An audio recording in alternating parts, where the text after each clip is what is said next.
7 stars, 7! It gets 7!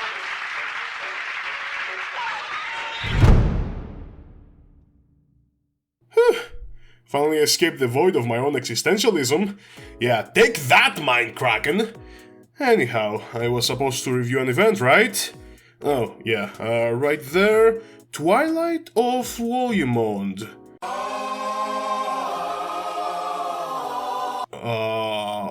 Well, that's one way to make an entrance. So, yeah. If you didn't already guess from the opening, I like this event a lot. And no, it's not just because it introduced me to my cocaine-like addiction to metal collecting. I believe there is genuine merit here, solid evidence to give grounding to the proposal that this is the best Arknights event, period. Honestly, I could just end the video here. But I don't think anyone will be satisfied with me making so bold a claim and then simply dropping the proverbial mic. So strap in, fuckers. This one's gonna be good. Wolumonde. A mobile city on the brink, in more ways than one. Stranded in unknown territory, cut off from Leithanian support, invaded by a splinter Reunion faction and the native Winterwisp clan. And what's more, there's a murderer afoot. TOW's story is honestly one of the best Arknights has to offer. It is a considerable tale of fury, revenge, compassion, and forgiveness. The protagonist is very clearly Falenic. Despite that, every feature operator makes an appearance one way or another. Besides Chapter 6, this is probably the best showcase of Arknight's grey morality to date. I would be hard-pressed to point at a proper villain in this event. It's a story about people scraping against each other in just their own way, bringing the entire city to the brink of oblivion. And speaking of grey morality, Mudrock. Yep, thought so as well. While I have to stay impartial, pointing out specific flaws in Wolumonde's story is exceedingly hard for me. If you put a gun to my head and ask me to find a flaw, well, first I disarm you with my highly trained gacha gamer opposable thumbs, and then I'd probably point out that Suzerain's role in the story is mostly negligible and doesn't quite reflect her being the featured 6-star of the whole thing. But that's just a nitpick, and thus I'll have to award TOW with 6 stars in the story department. Very well earned if you ask me. Okay, I don't know what the devs in Hypergriff are smoking, but yes, more of that please. The gameplay in this event is simply exquisite, if not flawless. To truly substantiate what I'm talking about, we have to go over to our categories. Starting with the event's weakest gameplay aspect, we can already see the absolute height of quality we're dealing with here. The gramophones are a genius addition as they provide a complex positioning puzzle, while also being supplemented with various enemies that encourage smart play so that your own devices don't stab you in the back like Frank over there. Look at him. An absolute fucking traitor. Well, anyway, stage layout is nothing too groundbreaking really. It hovers from good to great, with some bonus points being awarded for phone integration. Now, the mobs. Oh, the mobs. From Mr. Steal Your Gramophone to Allah Akbar! We have a delectable selection. I also really appreciate the fact that their aesthetics clearly show whether they're local protesters or members of the Mudrock squad, effectively creating two distinct enemy sub-factions with their own playstyles and ways to defend against. For examples, besides Mandy herself, the squad members will not interact with a gramophone since, well, they ain't from here. They have no idea what this weird thing going pew-pew is or how it works. And then, there are the Colossi. I did debate whether to count them as part of Mudrock's mechanics, but quickly realized that I am in fact an idiot and now they're back in their rightful place. I mean, what can be said about the Colossi that hasn't been said already? 9 invincible titans you have to gingerly step around, try to stall and kill with the gramophones before they kill everything in their path. Or at least that's how it used to be. Now, as my buddy Dio would say, just use Surtur. It's kind of a shame to see this event get power crept over time, especially considering it was the first event I fully cleared, and let me tell ya, it was a struggle back then. But, enough of my boomer genes acting up. We'll finish the mob section with the Winterwisp Hound. Truly an innovative enemy. Its speed and blitz tactics are always a force to be reckoned with. Wait a minute! Just as we thought. 463rd Hound reskin? Oh, Hypergriff, you scoundrel. Oh, yeah, bosses. Madrock. Glad to see that everything is in order. Mad is a very nice boss whose mechanics of gramophone seizing and needing to destroy her shield with gramophones complement each other nicely and create a dynamic battle in which her ability to scale her own attacks to almost unblockable levels also adds a race against time element.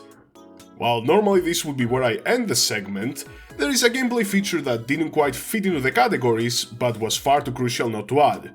During Twilight, you can complete certain objectives or conditions in various stages to unlock 2 extras. While the extra stages unlocked are fairly standard, their challenge mode is anything but. Called Tribulation, this mode asks you to complete the same stages with a fixed squad. That may sound standard or even slightly disappointing, if not for the fact that these squads contained unreleased operators during Wolumonde's initial run, at least in the end, which is the server I play on.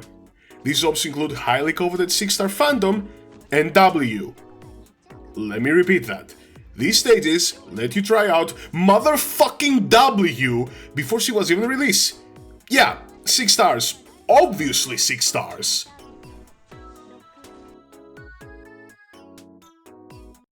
Sadly, this is the most underwhelming part of the event.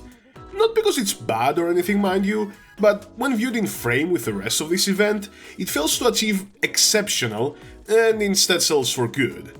Nothing we can blame Hypergriff for, given it wasn't a limited or special banner, but I still have to mention it. Our resident 6-star is Suzerain, a supporter specialized in breaking her enemies' legs, making them more fragile than that one guy in SpongeBob, and letting her recently healed team absolutely obliterate them. I mean, yeah, she's pretty good at doing that. Character-wise, she's honestly pretty meh. While I can't point anything particularly wrong with her, they try to go real ham with the whole cuteness thing. And if you know me, you know that ain't really my cup of tea. Although, when we look at her as a whole, they managed to rein it in enough for me to be able to find some enjoyment reading her operator files. Conversely, Folenic I absolutely adore, a medic that could deal damage before it was cool, looking at you, Calcit, and a pretty intriguing character.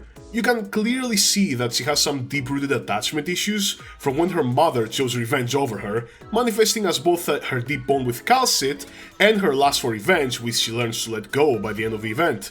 Funnily enough, that also cleverly parallels her with her mother, who lost everything in the pursuit of revenge. Wait, who's Ariskap? I kid.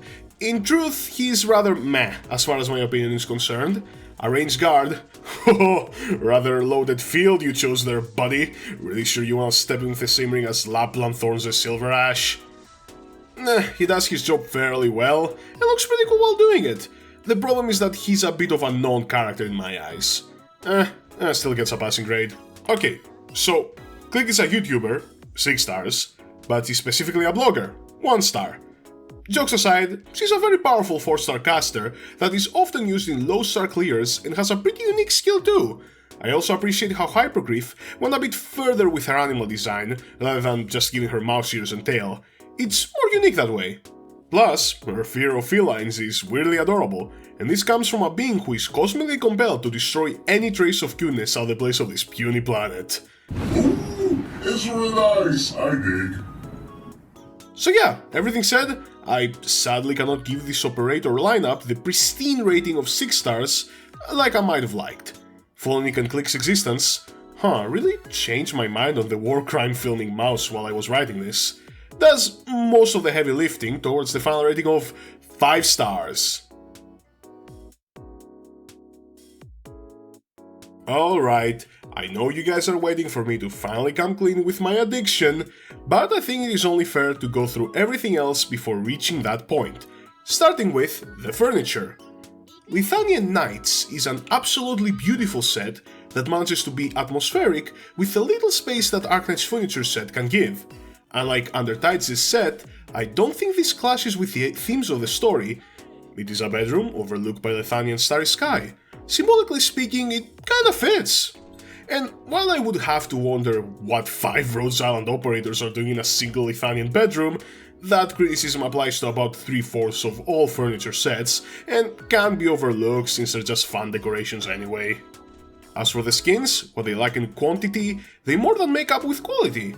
Spellbreaker is a gorgeous skin with simply amazing art, and while I don't much care about Starseeker, it is also very nice for its 15 OP price mark. Alright, now comes the big one. The miscellaneous feature which I still use to this day to measure my worth as a creature. Medals. I have a problem. I admit it. I see shiny thing, I want shiny thing. I never considered myself someone with particularly severe gambling impulses, hence why I actually decided it would be okay to play gacha, and besides a rocky beginning with Arknights, I have mostly been correct. I've currently gone free to play on all gacha games I play. Sorry night fucking Big Bob, turns out your patronage isn't funding my gacha addiction. But medals. Medals are different. They represent an honest, non-gambling way in which you can showcase your skill and dedication to fellow players. Besides operational intelligence for ops you don't own, but I digress. It is a comparatively small part of the game, but I am not exaggerating when I say that medals are a big reason I keep clearing the harder content, even where I really don't feel like it. Plus, you gotta admit, they look pretty cool. I mean, they're real shiny and whoo, this one streamed. No, I can stop whenever I want. I need them. I need more medals. Where are you hiding my medal? Alright, I'm good. I'm good. I'm alright, man. It feels like I'm having at least one mental breakdown per dissection. Might be my cosmic form rejecting this material plane. Maybe I'll need to downgrade to a corporeal body soon. Ah, shit, you're still here. Anyhow, Twilight of Wolumonde represents some of my favorite aspects of Arknights design compounded into one. Strong story, interesting gameplay, and a soul-sucking collectathon. It was practically made for me. While the following grade might be somewhat tainted by bias, I'd like to think everyone can appreciate the artistry on display and at least somewhat agree with my overall rating of 6 stars. That's right, our first perfect score. This event will be prominently displayed as a testament to excellence in the Skorak archives. In conclusion, Adrian Biederman is still a better love story than Twilight. Ha! Thought you'd get away without a Twilight reference, did ya? See you later, sucker! Hello everybody, and thank you very much for making it to the end of another video. As always, you know the deal, Patreon link up on the screen, Discord down in the description, I don't need to tell you. As always, thank you very much to our wonderful patrons, Knifeman K9 Gaming, and hey, since your first time, Big Bob. Thank you very much for joining. So, I have a little bit of an announcement to make today. So, we are streaming right now, the Harm Assist channel, like right now. So, yeah, go watch it now, like go now. Unless you're watching it in the future, in which case don't, because we're not streaming anymore, but do every Sunday 2 hours after the daily reset. See ya there.